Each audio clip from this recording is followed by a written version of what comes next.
Bonjour Nicole Belloubet. Bonjour. Merci d'être avec nous. Vous êtes ministre de la Justice. On va parler de cette réforme que vous avez présentée, le président de la République, le Premier ministre et vous-même.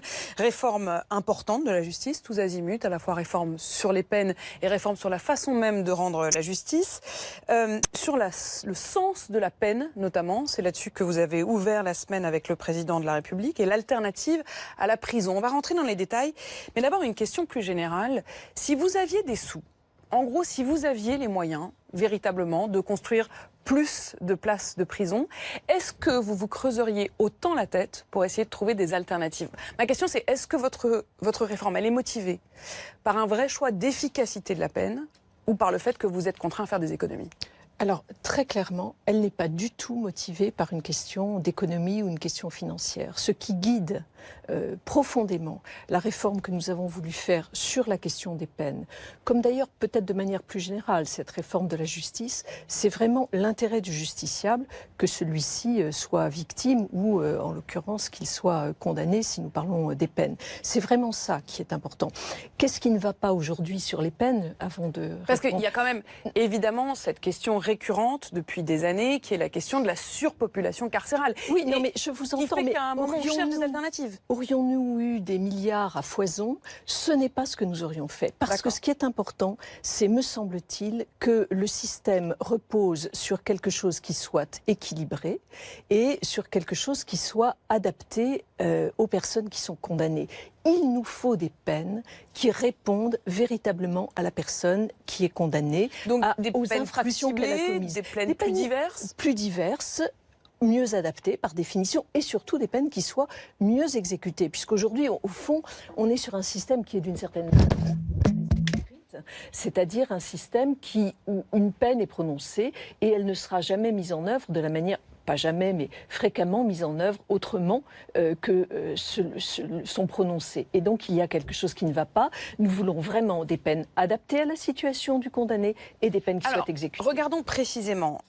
Notamment, Emmanuel Macron a donc annoncé que les peines de moins d'un mois, pas grave, on vous entend parfaitement, que les peines de moins d'un mois seront proscrites et pourront jusqu'à 6 mois être effectuées en milieu ouvert. Et il précise malgré tout que ça permettra de sortir de prison plusieurs milliers de personnes.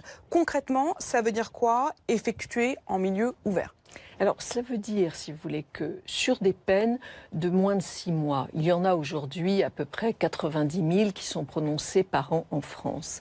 Ces peines, elles vont viser des infractions du type délit routier, petit vol ou récidive. C'est la petite délinquance. On va dire que c'est une petite délinquance, mais tout de même, quand vous avez 6 mois qui sont prononcés, une délinquance tout de même un petit peu soutenue. L'idée, c'est de dire que pour tous ces délinquants-là, il y a des peines qui sont sans doute mieux adaptées que la peine de prison. Lesquelles alors? Concrètement, nous savons très bien, juste un mot pour comprendre, parce que sinon ça n'a pas de sens. Si vous voulez, ce que l'on sait, c'est qu'aujourd'hui, dans un établissement, quand vous êtes en détention, eh bien cela favorise la récidive. Vous n'avez pas de capacité, quand ce sont des courtes peines, à travailler pour une réinsertion qui soit efficace. Donc ce que nous disons, c'est qu'il y a d'autres sanctions, parce que ce n'est pas l'impunité. Il y a d'autres sanctions qui seront sûrement plus efficaces. exemple, soit un placement sous bracelet électronique qui puisse permettre à la personne qui a une insertion sociale parce qu'elle a un travail ou parce qu'elle a un lien familial, qui puisse permettre de ne pas briser ses liens tout en ayant des stages, par exemple, si c'est de l'addiction à l'alcool, qui lui permettent de lutter contre cela. Nous avons aussi le travail d'intérêt général, qui est une peine qui est extrêmement intéressante, puisqu'au fond, elle va permettre à la personne qui l'a subi, dans le délai où elle doit accomplir ce travail d'intérêt général, de vérifier, en donnant à la collectivité, que l'infraction qu'elle a commise, finalement, méritait une autre approche. D'abord, concrètement, ces peines de moins de 6 mois, jusqu'à présent, elles étaient pratiquement pas faites. Donc quand on dit que ça va libérer les prisons, la réalité, c'est que les peines de moins de 6 mois étaient généralement peu appliquées. Non, il y en a beaucoup de peines de 6 mois de détention. Et donc, si vous voulez, ce que nous proposons, me semble-t-il, est une réponse à la fois plus efficace et en même temps mieux adaptée à la réalité des peines. Donc, je crois que c'est vraiment, me semble-t-il, une réponse tout à fait pertinente. Alors, concrètement, le nombre de places de prison a été revu à la baisse. Récemment, le 9 février dernier, vous disiez encore que l'objectif restait 15 000 places de prison. Finalement, ça ne sera plus que 7 000. Qu'est-ce qui a changé en un mois ? La politique pénale. La politique pénale que nous mettons en place. C'est vraiment ce que je vous dis, et pardonnez-moi de me répéter, c'est l'idée que nous pouvons apporter aux infractions commises des réponses autres que l'emprisonnement, non pas par principe, mais parce que ces réponses autres sont plus efficaces. Et donc, si vous voulez, nous considérons qu'il y a bien sûr besoin de places de prison. Bien sûr. Le propos n'est pas de dire qu'il n'en est pas besoin. Nous le savons, aujourd'hui, nous avons 70 000... persuadé que la prison est nécessaire. Mais évidemment, nous n'avons jamais dit le contraire. Et d'ailleurs, tout ce que nous proposons, c'est empreint de fermeté. Une réponse mieux adaptée est une réponse plus ferme. Donc oui, nous avons besoin de places de prison et oui, nous les construisons. Mais nous construirons aussi bien des maisons d'arrêt parce qu'on a besoin pourquoi vraiment... Pourquoi tout d'un coup la moitié de ce que vous aviez l'objet, parce que ce que nous voulons voir, c'est la manière dont les réformes que nous venons de décider et qui, je l'espère, seront votées par le Parlement sur les peines, nous voulons voir projet de loi présenté en Conseil des ministres le 11 avril prochain. En avril prochain, oui. Nous voulons voir quel impact cela aura sur la réalité de la détention. Ce qui veut dire que vous vous laissez une marge si jamais vous vous rendez compte que finalement ça ne répond pas aux objectifs que vous vous étiez fixés, alors il se pourrait que dans 1 an, dans 2 ans, face à l'expérience, vous vous disiez non, il faut finalement remonter le nombre de prisons. Il faut être très clair. Nous avons besoin, je vous l'ai dit, de places de prison. Nous allons évaluer l'impact des mesures qui, si elles sont votées, auront sur la détention. Et donc, en fonction de cela, nous serons toujours en capacité d'ajuster. Mais ce que je dois dire, c'est que nous allons adopter dans la loi de programmation qui sera présentée au printemps, vous venez de le dire devant le Parlement, celle qui sera présentée en Conseil des ministres au mois d'avril, nous aurons une programmation précise de places de prison qui seront à la fois des maisons d'arrêt, donc très sécurisées, mais aussi des prisons à sécurité adaptée. Parce que lorsqu'un détenu, par exemple, est en fin de peine et qu'il doit être réinséré, je rappelle quand même que la prison, c'est une incise. Vous envisagez que la prison ouverte, dire ça. La prison, la peine de prison, c'est à la fois punir, essentiel, c'est aussi protéger la société. Donc il faut des places de prison qui répondent aux exigences de sécurité. Et puis c'est aussi réinsérer. Donc la prison a ces trois objets. Et donc si vous voulez, nous nous apprêtons effectivement à avoir aussi bien des places de prison très sécurisées que des places à sécurité plus adaptées quand le détenu doit être réinséré, que son ça serait plutôt pour les fins de peine. Ça peut être pour les fins de peine. Fin de longue peine, les dernières années pourraient être faites dans cet univers semi-ouvert. Voilà, ce qui est déjà d'ailleurs, ce qui existe déjà, mais que nous souhaitons amplifier. On pourrait aussi imaginer que les très courtes peines pour des personnes dont la dangerosité est évaluée comme étant très faible puissent également être hébergées dans ce type de sur ce qui est de rendre la justice, vous avez annoncé que vous alliez expérimenter ce qu'on appellera un tribunal criminel à la place des assises. Non, pas à la place, en plus. En plus, oui. Mais pour des crimes qui sont jusqu'à présent jugés aux assises. Donc c'est quand même bien à la place. Ils ne vont pas être jugés et aux assises et dans le tribunal de criminel. La cour d'assises ne disparaît pas. Je vous rappelle juste le mécanisme dont nous proposons l'expérimentation. C'est la création d'un tribunal criminel départemental pour les crimes jusqu'à 15 ou 20 ans d'emprisonnement. Et au-dessus, la cour d'assises restera toujours compétente en première instance pour les crimes de 30 ans, les crimes commis en récidive et également pour l'appel de ces crimes qui seraient jugés devant le tribunal criminel départemental. Alors donc moi, je voudrais comprendre pourquoi. C'est-à-dire que si vous proposez cette alternative pour les crimes légèrement moins importants, effectivement, on le comprend bien que les crimes comme le meurtre qui resteront jugés en assises. Pourquoi vous faites ça? Est-ce que c'est parce que vous estimez que l'assise, le jury populaire, c'est finalement pas aussi efficace, que ça ne fonctionne pas si bien? Pourquoi proposer cette alternative? Alors cette alternative, nous la proposons, je dirais, pour le justiciable. Vraiment, toute la réforme est axée là-dessus. Or, aujourd'hui, ce que nous remarquons, c'est que la cour d'assises, en raison de ses qualités, de ses caractéristiques, est un lieu de justice qui prend énormément de temps, puisqu'il va falloir réunir le jury, c'est ce qui prend déjà beaucoup de temps. La procédure est une procédure entièrement orale qui également prend un certain temps. Donc, si vous voulez, nous estimons que pour les justiciables, qu'il s'agisse des victimes ou bien des personnes qui parfois attendent, lorsqu'ils ne sont pas détenus, 3 ou 4 ans avant que leur procès se tienne, ce qui est incroyablement long. Nous estimons que nous pouvons, pour avoir une meilleure qualité de la justice, mettre en place ces tribunaux. Mais ce ne sera pas des tribunaux un peu au rabais ? Alors, je ne vois pas pourquoi on dit cela. C'est comme si vous disiez que toute la justice professionnelle qui est... Parce que si ça prend du temps, c'est bien qu'il y a une raison. C'est sans doute aussi justement l'exigence. C'est une modalité, me semble-t-il, tout à fait intéressante. Une modalité, une manière de rendre la justice. Il en est d'autres. Et ce que nous proposons, c'est vraiment une justice rendue par des magistrats professionnels. Ça veut dire aussi... Je voudrais juste vous dire, par des magistrats professionnels qui prendra le temps nécessaire. Pas question de justice au rabais. Je ne vois pas au nom de quoi on peut dire qu'il y a justice au rabais quand il y a magistrat professionnel. D'ailleurs, je voudrais tout de suite dire ici que dans certaines hypothèses, la cour d'assises est aujourd'hui composée de magistrats professionnels. C'est le cas pour les affaires de terrorisme. Donc il y a déjà cette dérogation. Cette dérogation existe déjà. Mais évidemment, c'est tout un symbole parce que le jury populaire, c'est précisément l'incarnation de cette justice rendue au nom du peuple. Est-ce qu'on n'est pas en train de s'éloigner de ça, du coup ? Vous savez, tous les jugements de tous les tribunaux sont rendus au nom du peuple français, qu'il s'agisse de la cour d'assises ou des autres juridictions. Donc, rendre la justice au nom du peuple français, cela peut s'effectuer selon différentes modalités. Et comme je vous l'ai dit, la cour d'assises restera en appel, si la personne le souhaite, et puis pour les crimes dont Nicole Belloubet, on sent bien que cette question à la fois des moyens, effectivement, du nombre de places de prison, etc., mais aussi la question de la rapidité d'exécution, comme vous le disiez, de la justice, actuellement, elle fait qu'il y a un certain nombre de points qui sont ce que j'appelais au rabais. Quand je donne un exemple, de nombreux viols sont aujourd'hui, dans les faits, requalifiés en agression sexuelle pour pouvoir être jugés plus rapidement, parce qu'ils sont dans ces cas-là jugés en correctionnel. Là encore, ça veut quand même dire qu'il y a un problème de moyens. Mais l'exemple que vous donnez est, me semble-t-il, extrêmement pertinent.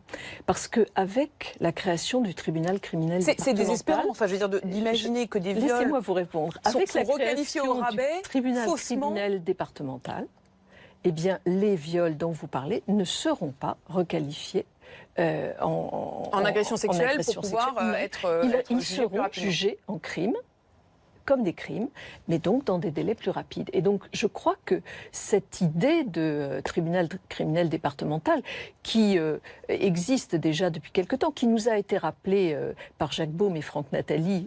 qui sont avec vous aujourd'hui dans le public. Voilà, qui ont rendu ce rapport qui a fait suite à la grande consultation que nous avons lancée à partir du mois d'octobre. Donc, cette idée de tribunal criminel permettra justement de juger en tant que crime des actes qui manifestement doivent demeurer comme tels. Il y aura également le dépôt de plainte en ligne. Oui. Est-ce que vous pouvez garantir à ceux qui vont déposer leur plainte en ligne que leur plainte ne va pas s'oublier, qu'elle va être traitée véritablement comme telle ? Alors, si vous voulez, si nous avons fait cela avec le ministère de l'Intérieur, puisque cela fait partie des points que nous avons travaillé avec le ministère de l'Intérieur, c'est parce que nous avons considéré que pour un certain nombre de victimes, déposer plainte en ligne pouvait être un acte facilitateur. Quand vous êtes chez vous, si vous en avez... C'est moins inhibant, c'est moins inhibant, voilà. Donc, évidemment, la plainte déposée en ligne sera suivie d'un rendez-vous qui sera donné et la personne qui aura déposé plainte en ligne devra pouvoir être entendue... Mais ça sera considéré comme une vraie plainte, en bonne et due forme. Mais bien sûr, elle sera entendue par un enquêteur qui saura quelle est la nature de la plainte et donc qui pourra être spécialisé, si je puis dire, dans ce type de traitement. Et donc cela, c'est très important. Mais ensuite, au cours de l'enquête, quelle que soit la plainte, il faudra bien toujours rassembler les éléments de preuve. Nous sommes là dans un procès qui exige évidemment les éléments de preuve. Sur la méthode, Nicole Belloubet, les 8 syndicats judiciaires ont dénoncé, je les cite, une absence de concertation. Ils disent que quand vous leur avez proposé de les rencontrer, en l'occurrence la semaine qui vient, le 15 et 16 mars, ils ont refusé parce qu'ils disent que c'est uniquement une rencontre de pure forme. Ça veut dire que les consultations que vous leur proposez, c'est des consultations de façade? Alors pas du tout, je m'inscris vraiment absolument en faux contre ce qui peut être dit sur ce sujet. Je voudrais juste rappeler en 2 mots que nous avons lancé les chantiers de la justice le 5 octobre dernier.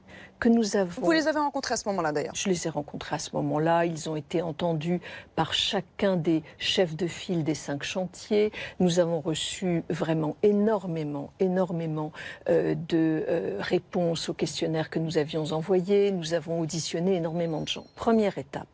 Puis ensuite, je les ai rencontrés dans une phase de concertation, non plus de consultation, mais de concertation, une première fois, je crois fin janvier, phase durant laquelle je leur ai demandé quelles étaient leurs réactions face aux consultations qui avaient été engagées, quelles étaient leurs lignes rouges, quels étaient leurs points d'appui.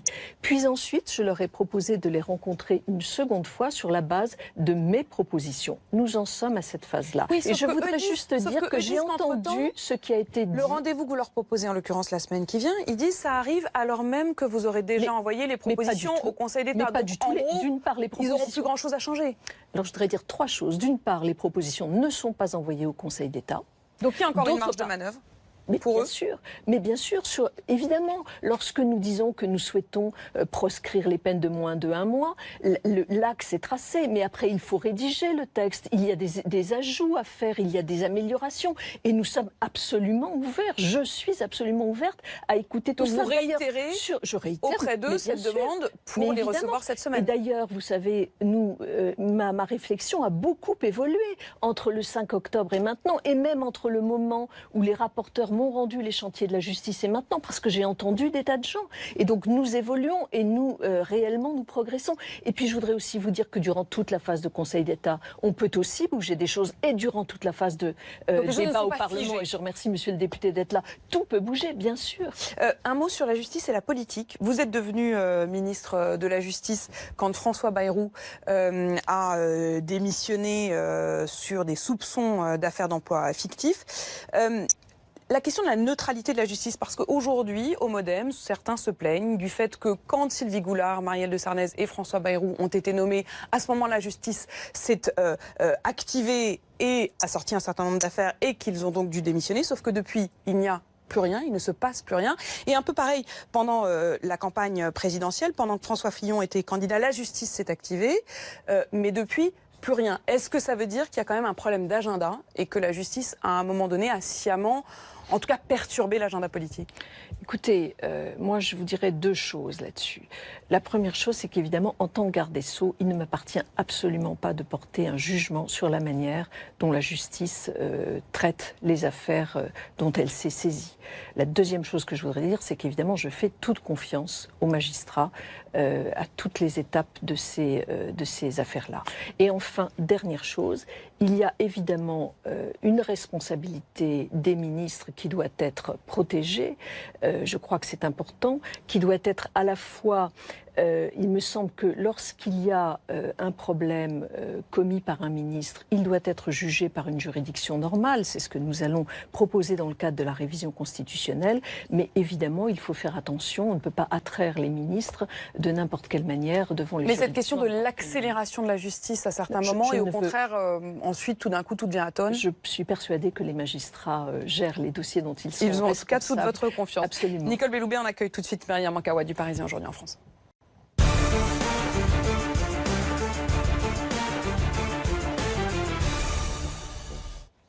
Bonjour Myriam Mankawa. Bonjour Apolline. Avec vous, on va parler de la justice au quotidien. Absolument. Bonjour Madame la Ministre.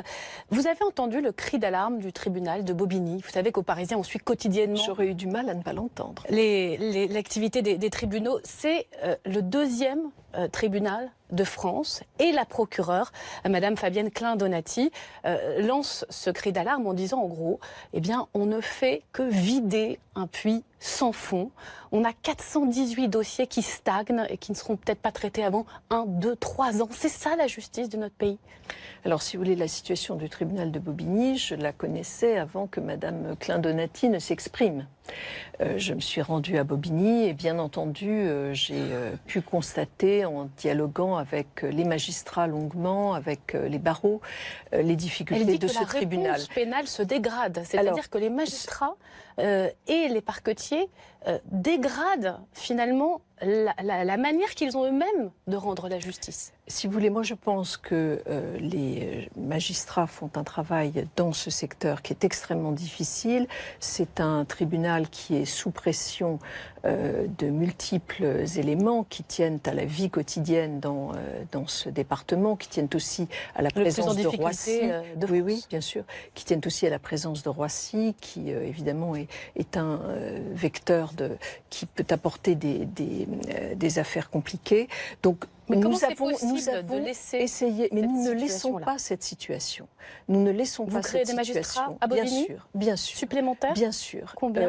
Nous avons apporté des réponses je vous cite 2 exemples. D'une part, pour soulager le tribunal, nous avons mis en place à Roissy une zone de traitement des litiges qui sont liés aux questions des étrangers qui sont en rétention, de sorte que les réponses soient apportées plus rapidement. Et d'autre part, nous avons mis en place au tribunal de Bobigny des magistrats supplémentaires, de sorte que cela relève de la compétence du président du tribunal, une 2e chambre de comparution différée. Une 2e audience de comparution immédiate. Puisse être créée. Mon souci, et cela vaut pour l'ensemble des juridictions de France, c'est effectivement que nous puissions traiter plus, je dirais très efficacement, pas plus mais très efficacement, la petite délinquance du quotidien. Mon collègue Gérard Collomb a mis en place la police de sécurité du quotidien dans un certain nombre de quartiers. Nous souhaitons qu'un magistrat, notamment du parquet, soit vraiment nommé référent sur l'ensemble de ces quartiers pour qu'il y ait un lien extrêmement proche entre la démarche de la police et évidemment la justice. Puisque vous mentionnez le ministre de l'Intérieur, est-ce que vous allez véritablement, concrètement soulager les policiers, les gendarmes qui mènent des enquêtes et qui n'en peuvent plus, pour le dire rapidement, de la paperasse? Ils doivent notifier énormément d'actes systématiquement dans la procédure. Absolument, et c'est l'objet de la réforme de la procédure pénale que nous portons dans le cadre des chantiers de la justice. Terrain qui mènent les enquêtes. La réforme de la procédure pénale, elle va toucher toute la procédure pénale, c'est-à-dire aussi bien la phase d'enquête, de poursuite et de jugement. Mais sur les lourdeurs qu'ils dénoncent. Les lourdeurs, elles seront traitées sur ces 3 champs-là. Sur la phase d'enquête, nous avons énormément travaillé avec le ministère de l'Intérieur. Et nous sommes parvenus à un plein accord, je crois, sur une série de mesures extrêmement concrètes qui permettra aux enquêteurs et aux magistrats de se recentrer sur leur métier. Exemple, aujourd'hui, les enquêteurs, lorsqu'ils veulent consulter des fichiers de la CAF, de Pôle emploi, ils doivent demander l'autorisation du parquet. Nous avons décidé que ce ne serait plus nécessaire. Et je pourrais multiplier les exemples. Ils n'auront pas à attendre cela. Les choses seront simplifiées, les choses seront simplifiées, fluidifiées. Je crois que c'est très important parce que ça permet vraiment de recentrer les enquêteurs sur leur enquête, mais sous le contrôle du parquet. Un petit mot sur les greffiers, pour prendre encore un dernier exemple concret en Ile-de-France. 4 mois, pardonnez-moi, c'est le temps durant lequel le tribunal d'Aubervilliers a été fermé faute de greffiers. Est-ce que c'est possible d'avoir ce genre de situation ? Puisque ça l'a été, ça n'est pas souhaitable. Et nous avons là aussi, enfin je ne voudrais pas dire que tout va bien parce que ça ne serait pas juste, mais nous avons là aussi remis les personnels de greffe nécessaires pour que le tribunal puisse réouvrir. Si vous voulez, je suis très attachée à la justice de proximité, d'extrême proximité. Et c'est la raison pour laquelle nous avons souhaité que dans toute la France, tous les tribunaux d'instance, tous les lieux de ces tribunaux d'instance demeurent pour accueillir les justiciables et pour traiter les affaires de grande proximité. Alors, je voudrais aborder rapidement 2 sujets avec vous. La question de cette crise que vous avez traversée, affrontée dans les prisons, et puis les violences sexuelles, parce que vous défendez un texte avec Marlène Schiappa, sur la révolte inédite des gardiens de prison. Est-ce que vous pensez qu'elle est derrière vous ? Je pense que ce qui a généré cette crise n'est pas derrière nous. C'est-à-dire que, bien sûr, je sais la surpopulation, nous en parlions avec Madame de Malherbe, je sais la surpopulation. Les conditions de travail je sais les conditions de travail de l'administration pénitentiaire. Tout ça, je le sais. Ce que nous avons dit à l'issue de cette crise, c'est que nous allions, d'une part, prendre des mesures très concrètes. Alors justement, en matière vous créez de 1100 protection emplois supplémentaires, mais il y a une difficulté de recrutement. Mes phrases, parce que sinon je je ne vais pas y arriver. Non, allez-y.